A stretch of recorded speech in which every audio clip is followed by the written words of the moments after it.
may lead to, or a abrupt withdrawal of the meds can lead to seizures. Alcohol can also lead to seizures. But if you just take someone and just tell them cold turkey, you're having seizures, but take these meds off. As a matter of fact, if you work in an EMU, that's what we do. When I used to work at Johns Hopkins, we had an EMU, and we'd take them off all their seizure meds to see the pattern of their seizures, to see if they would qualify for seizure epilepsy surgery. So they will take them off all the meds, we'll have them in a controlled environment so they can seize while they have the EEG on, so we can see if there's a focus causing the seizure, so we can actually cut that piece of the brain out if it's feasible. Okay, hydotoins. The ones that you use most are your phosphonatoin and your phenytoin. Your phosphonatoin is the IV or IM dosing for your phenytoin. Your phenytoin, you do have IV dosing, however, it is very erratic if you give it IM, so the best thing to do is to give your phosphonatoin, which is a derivative of your phenytoin, okay? It is actually metabolized into phenytoin, but you give it IV, not PO. Your phenytoin, you give it PO, okay? It is the first line for simple partial seizures. You can all, for complex partial seizures, simple partial seizures, and tonic-clonic seizures, okay? It is a sodium channel blocker, so it actually decreases, stabilize neuronal excitation by stabilizing the neuronal activity of the membrane. This drug interacts with everything on the face of God's earth, okay? It is predominantly protein bound, so remember there's a free and a total level. Drugs that are protein bound, it will, you really have to measure the free level, because the free level is what tells you how much drug is available for usage by the body, okay? And you have to watch their albumin level, okay?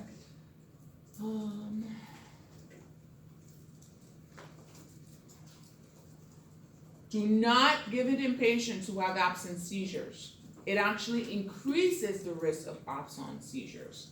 So it should never ever be given in someone who has absence seizures, okay? It is a pregnancy category D, and because it's in a pregnancy category D, it should be used very cautiously in someone who's pregnant. The risk of not using it has to outweigh the benefits of using it has to outweigh the risk of using it. So you always have to pay attention. And if you have someone who's an epileptic who's been taking phenytoin and now wants to get pregnant or is pregnant or comes into you and says, I'm pregnant, you have to treat them with folic acid throughout their pregnancy to prevent deleterious effect on the, the fetus. It also decreases vitamin K clotting factors in the fetus. So pregnant patients have to receive vitamin K when they're pregnant, and the fetus, not the fetus anymore, the baby after birth has to get vitamin K at birth. So they'll be ready. Do they have to get more? Yes. So when the mother is pregnant, she has to get vitamin K, and when they deliver, the baby has to get vitamin K, okay? Because it decreases the vitamin K clotting factors. All right? Again, phenytoin, never give it IV or IM in primary care settings. Again, it's very erratic when given IV and IM, and the dose formulations can be variable, can be very variable. So you want to make sure that you do not give it IV or IM in a clinical setting. You can give it IV if you don't have phosphonatoin. However, if your IV is not a great IV, you have a chance of that person developing purple glove syndrome. And purple glove syndrome is something that you don't want to be the nurse when that patient gets. Because if you are, it causes sloughing off of the skin, and that patient loses that limb. Okay? What?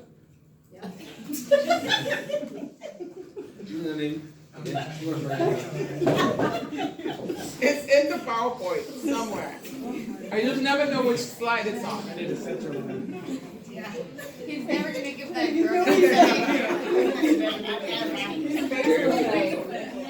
His face went from, you left it on. I guess. Okay. Like, let me see the more before I get reported. It also should never be given in someone who is bradycardic, someone who has arrhythmias, and someone who has myocardial disease. Because it can actually cause, it can actually be used as an antiarrhythmic. So what do you do with your post-open heart that takes dilated on a regular basis? I don't know. No, you just have to monitor them very closely because it can cause arrhythmias. It can cause serious life-threatening arrhythmias. Okay. Remember, it is a sodium channel blocker. So because it is a sodium channel blocker, it will not just block sodium in the brain.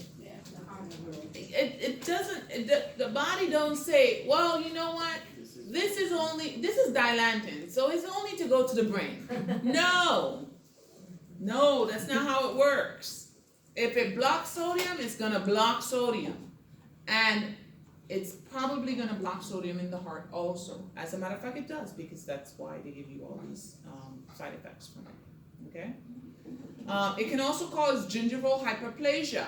And a lot of people, you will see them, their gums get really big and swollen from taking dilantin or phosphonatonin or phenytonin for very long periods of time. I'm gonna start diagnosing them in public. You can. I do it all the time. People hate going out with me. When they smile, they're like, oh, I know what you take. People hate going out with me because I like walking. You don't do it? I do it sometimes. I'm walking in the mall and I'm like, hyperthyroid, COPD, CHF. I do it all the time. I like look at people, I people watch. I can tell you what they have, you know. Look, Parkinson's, oh look, literally. I do it all the time. I diagnose people. Okay. It can cause thyrotoxomas, so you want to watch out. You want to watch your TSH levels. Okay.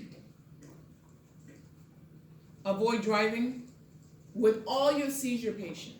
It is very integral for you to document that you've taught them that they should adhere to the rules of the state that they're in. The state of Florida says you cannot drive for 6 months after a seizure. So you have to be seizure free for 6 months. So it's not 6 months after the first seizure and then you have 10 seizures after that. The last one. It's 6 months after the last seizure that you have. So how do you communicate this information to the DMV? You Like contact, if you have, you contact No, you them. don't. You tell the patient, you document in your chart, medical record, make sure you know that you notify them. Because guess what? If they're driving, if they decide that they're gonna go home and they drive, and they go home and they do drive and they get in a seizure and they kill someone, they will pull your medical record to see if you did teach. No, but you I can guess contact the DMV. You can Because I had teach- a patient that had a seizure and we contacted the social worker and the doctor ordered for us to contact the DMV Oh, that's, and report it. And there's a department that they send you to and you report them. the reason they probably did that is because they just didn't trust that person not to not drive. No, because she But was who very would you upset. She was She was very upset. see, that's And the we problem. found her like in a floor in a dark room and we had to go get her like down in the shopping center where I work. Mhm. She was in the doctor's hospital rehab. She worked there like in an office and we found her there on the floor and she had seizures and we brought her back to the urgent care and we took care of her and observed her for a while and then we transferred her, but she was upset and the doctor's like, you can't drive. Yeah, a lot of people You do know, it she had second. history of seizures, but she was like, I don't think I had a seizure. I don't think I had a seizure. I was just resting. Like you know, she's trying to like turn it around. You know, Yeah. but because it's a big deal. She It is a she big deal drives if to you work can't drive. and Yeah. she has to now depend on somebody like for everything because she can't drive. I tell them all the time, Uber. Man, Yeah. I guess because I haven't lost my ability to drive yet, why I don't see the big deal. But you know how much work I could get done if I sit in the back seat of a car? You can see the. Oh no, I won't. Are you fancy? I do. I Yeah, can't read in the car. It makes me No, want to I throw up. would. I would get make sure nauseous. pay extra so that I can have a Bluetooth on my phone so that I can do work. I could get so much crap done driving from Miramar to Baptist Hospital. You have no idea. It's a long It can be drive. like very costly Very for long drive. someone, yeah. Oh man. I thought it should be mandated for like the hospital to report that. do driving down here. It should, but a lot of people don't. Well, I think it is because I had a patient recently with a seizure and the doctor came to the patient and told him that information. She's not allowed to drive and he said it's a state law and then he wrote something for her, gave it to her, she said you're not allowed to drive for 6 months. Yeah. It's the doctor who does it. But a lot of times they do it. Okay. Okay. So your plasma levels for your dilantin is 10 to 20. Now you're gonna remember these numbers. Carbamazepine, the level is 5. Dilantin, the level is 10 to 20. Depakote, the level is 40 to 60. No. Depakote.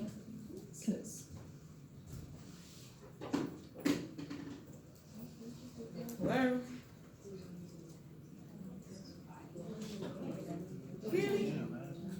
What's carbamazepine? Carbamazepine is 5. It's 5 to 10. Whatchamacallit? Depakote, no. Depakote is 40 to 60. No. Give me a second. I lost my train. It's 5 to 10, 10 to 20.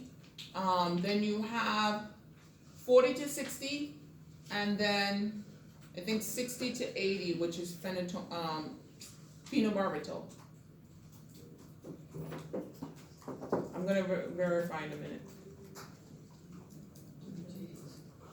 I think it is. Phenobarbital is like 60 to 80. Or it's 50 to 60. I have to figure that out. Give me a second. Alright. Hydrotoins, category D. Folic acid, it's 400 units, units of folic acid that they have to take. Okay? And remember, vitamin K before delivery, vitamin K at birth. Not birthday, it's at the day of birth. At day of birth. I didn't know what I was thinking. You shouldn't say birthday, you should say at day of birth. At delivery. Yes, it's not at birthday. I don't know why I wrote that. It is their birthday. Well, yeah, the day they come to birth. Yes, That's on but a yearly basis. yeah, but then I can put that in the test and somebody's gonna put every year of their birth. No, You know that. Well, then that should be it. I know. You know me. It's once. This is your purple blood syndrome. So which kind of line would you be coming like? Don't give my dilantin ID. Give phosphenatoin. Server. Phosphenatoin. Don't Atlanta. Go ahead. Carbamazepine and oxycarbamazepine. And your valproic are your immunostilbenes. That's what we call them. Immunostilbenes. They fall under that category. Your carbamazepine and your oxycarbamazepine are your most common. Your carbamazepine has the least or the least amount of adverse drug reactions. You use it for a lot of other things. You use it for migraines, you can use it for mood stabilizing, you use it a lot. However, it does have many black box warnings. Black box warning, blood dyscrasias. Blood dyscrasias meaning that you're gonna have to monitor what? CBC, because you have to monitor the their hemoglobin and hematocrit. They also cause hyponatremia, so you have to monitor the patient sodium levels or the chemistry levels. You have to monitor your patient when they come in for signs of hyponatremia, okay? Because a lot of times they come in and they come in with altered mental status. You're thinking that they had another seizure and they're probably post-ictal or they're having seizures. And the one thing you want to do is stick a needle in their vein, draw some blood, send it to the lab, and you see that their sodium is 105. Okay? They do have a lot of blood dyscrasia. Hyponatremia. The people who are they also have a lot of risk for Stevens-Johnson syndrome or toxic dermolysis. And the people, did you? What?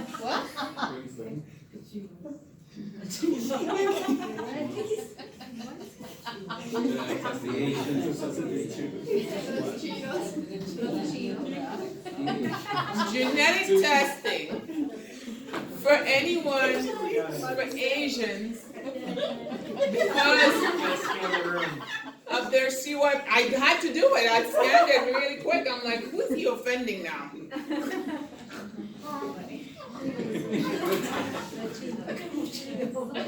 He's just so, he's like abrupt, he's frontal. He is. He's frontal. He's frontal. I thought it I said, what is he? limbic. Then what frontal? He is frontal. He's not limbic. He's not emotional. No. He's Just abrupt. works it out. Professor, so for people who don't take this as an anticonvulsant, like you said, it has a lot of other uses. Yes. Do they still have to have drug levels done to see that they're? No, the drug levels are usually just to make sure that they are at a steady state, so that you can know that their seizure threshold is not low. If they drop in their levels, then they are high risk for having a seizure.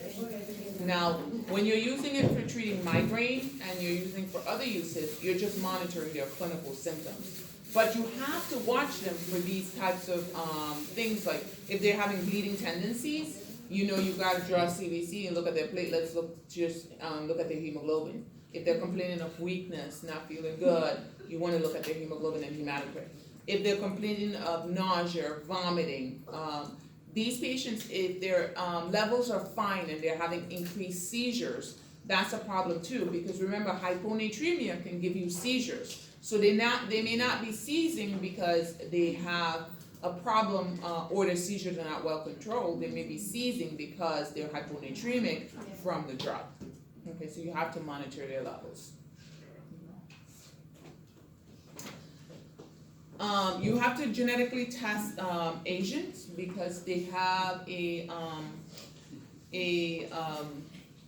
enzyme that break down one of their CYP50 enzymes that break down this drug that actually puts them at high risk for Stevens-Johnson syndrome. Okay.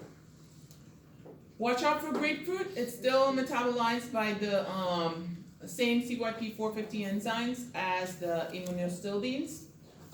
Bone marrow depression, again, you gotta watch for bleeding, you gotta watch for hemoglobin and hematocrit levels.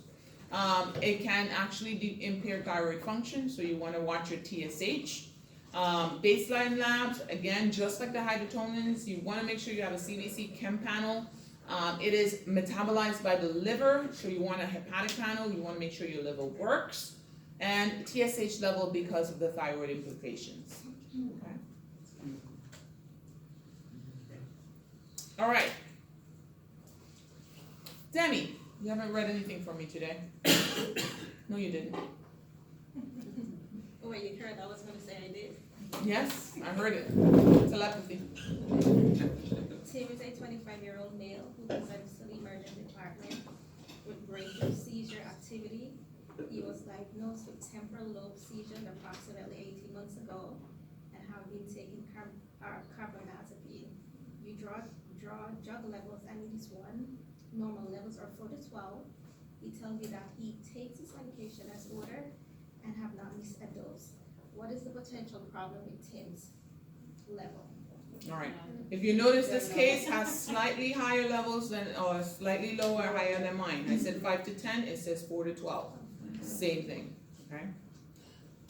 What do you think's going on here? He's taking it, and his levels are still low. He's lying. He's lying. He's actually telling the truth. He's drinking it with grapefruit. He's drinking it with grapefruit juice. He doesn't like grapefruit juice. Maybe he's hypermetabolizing. Yes. He actually, carbamazepine has been known to auto-metabolize itself.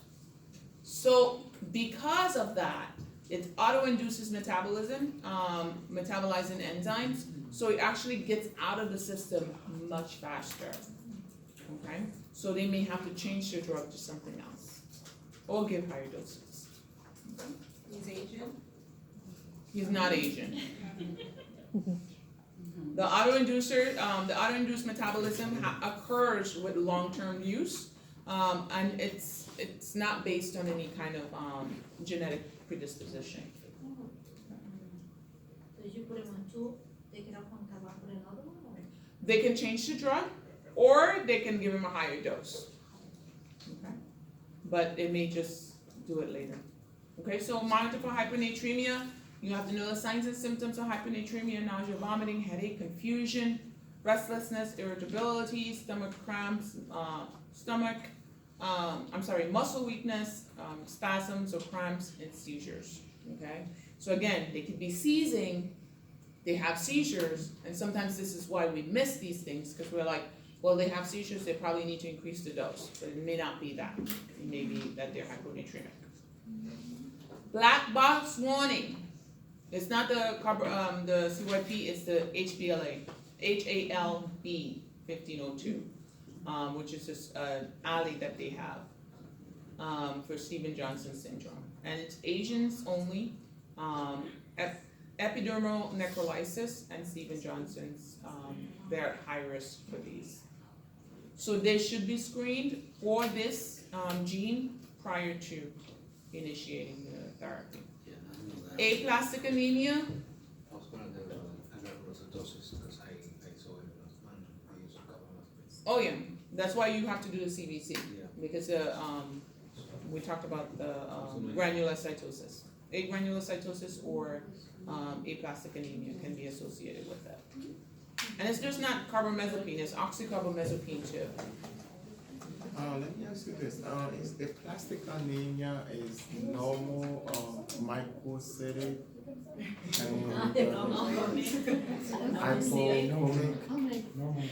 Normal. Because you have enough iron, you have enough B12, Same thing as you just don't have enough cells. Same thing as sickle cell anemia? Yes. Normal. Thank you. Trigeminal neuralgia is one of the most common things that they use it for, carbamazepine. Sussamides is your isosamide, which the only thing, and that's the one you see most, the only seizure that this one treats is the absence, okay? So when you see this, know that it's absence seizures. It delays calcium influx.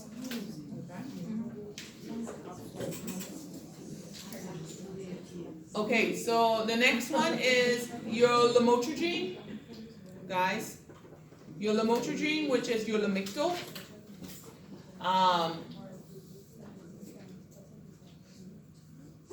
Simple partial or tonic-clonic generalized seizures. Glutaminergic terminals, it's a GABA inducer. Disrupts distortion of glutamate release, which activates NMDA or N-methyl aspartate, which is also a neurotransmitter in the brain. Nothing really crazy about this drug. It's really a benign drug. It's just not as efficacious as the rest of them. Pregabalin, it came out as a anti-epileptic. It is a GABA inducer. However, they started realizing that it treats chronic pain or neuropathic pain much better. So now it's not really used as much for seizures, but it's used for chronic pain. It's used for peripheral neuropathy. It's used for what do you call it? Not sciatica, but what you call it? Neurogenic claudication. Those kind of pains. All right. The one thing you have to remember about this drug is that people who have depression should stay away from this drug, or people who have suicidal ideations, because there have been several studies that shows that it actually increases the risk of suicidal ideations in patients who use this drug. It can actually increase aggression. Levothyroxine is the one that everybody goes to now. It has a very low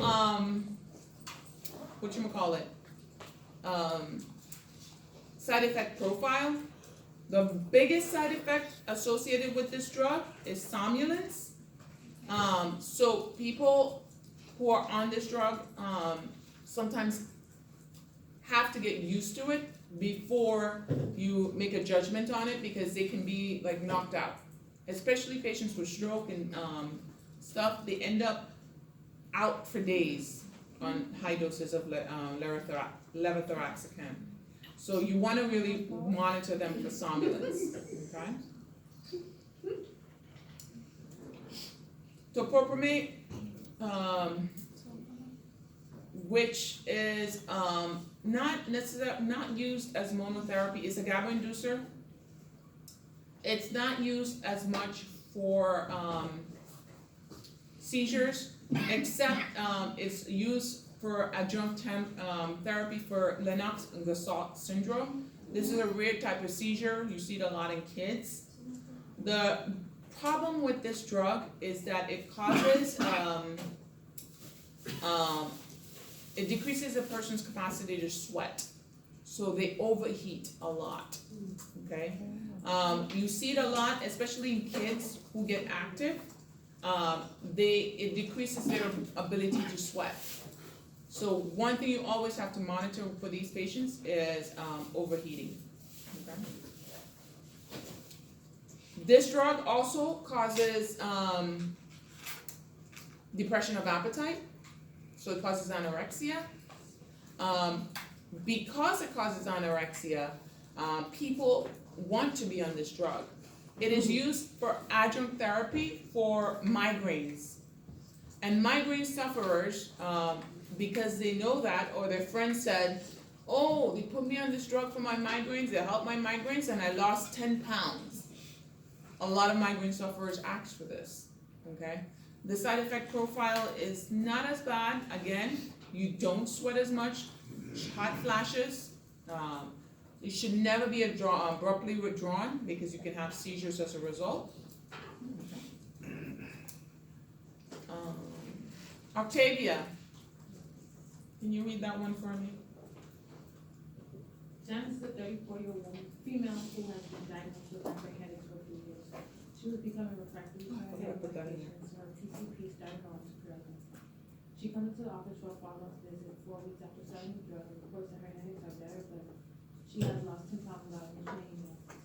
What is the possible cause of Janice's weight loss? Medication. Medication. I know, I should have said it. I forgot I put that in there. I'm sorry. Just ruined it. Don't worry about it. Okay. Next very important thing is it inhibits carboxyl anhydrase. Because it inhibits carboxyl anhydrase, it causes the kidneys to release bicarbonate. if it causes the kidneys to release bicarbonate, what can very happen? Metabolic acidosis. So you gotta be very careful with these drugs, they can cause metabolic acidosis. So you wanna monitor serum bicarbonate level. You can just do a BMP and monitor the CO2 in the BMP to make sure that their bicarbonate levels are not dropping precipitously and the person is not getting acidotic. Okay? They have been known to increase tendencies for closed angle glaucoma or open acute myopia, closed angle glaucoma, oligohydrosis. Again, it inhibits your ability to sweat, so they can be overheated, we'll call hypothermia. Kidney stone risk, I'm not sure why, but it does. Barbiturates, the one that we have most is phenobarbital. We have pentobarbital, which are used for barbiturate comas, but that's something that you will use under very close monitoring in an ICU type setting. Okay. Phenobarbital, we don't use it too much anymore because of the side effect profile. They have some people who have been on it since kids and they continue on it. You do have to monitor levels. It can be very erratic, so that's why people don't like it.